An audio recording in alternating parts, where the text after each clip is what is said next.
ನೋಡಪ್ಪ, ಆಹ್ವಾನ ಬಂದಿಲ್ಲ. ಶ್ರೀರಾಮಚಂದ್ರನ ನಾವು ಪೂಜೆ ಮಾಡೋದ್ರಲ್ಲಿ ಅವ್ರಿಗಿಂತೇನು ಹಿಂದೆ ಬಿದ್ದಿಲ್ಲ. ನಾವು ಶ್ರೀರಾಮಚಂದ್ರನ ನಾವು ಪೂಜೆ ಮಾಡ್ತೀವಿ, ಶ್ರೀರಾಮನ ಭಕ್ತರು ಕೂಡ ನಾವು.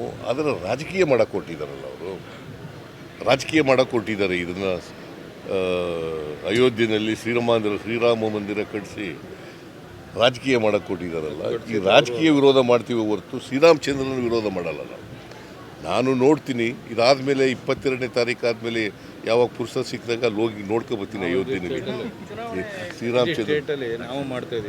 ಆಮೇಲೆ ಇಡೀ ರಾಜ್ಯದಲ್ಲಿ ನಮ್ಮ ಎಲ್ಲ ಕಾರ್ಯಕರ್ತರು ಕೂಡ ದೇವಸ್ಥಾನಕ್ಕೆ ಹೋಗಿ ರಾಮ ಮಂದಿರಕ್ಕೆ ಹೋಗಿ ಪೂಜೆ ಮಾಡ್ತಾರೆ. ಯಾರ್ ನಾಟ್ ಬಿಜೆಪಿಯವರ ರಾಜಕೀಯ ಅಷ್ಟೇ ವಿರೋಧ ಮಾಡೋದು. ನೀವು ಇನ್ನು ನಮ್ಮ ಚಾನೆಲ್ ಸಬ್ಸ್ಕ್ರೈಬ್ ಮಾಡಿಲ್ಲ ಅಂದ್ರೆ ಈಗಲೇ ಸಬ್ಸ್ಕ್ರೈಬ್ ಮಾಡಿ, ಶೇರ್ ಮಾಡಿ, ಲೈಕ್ ಮಾಡಿ.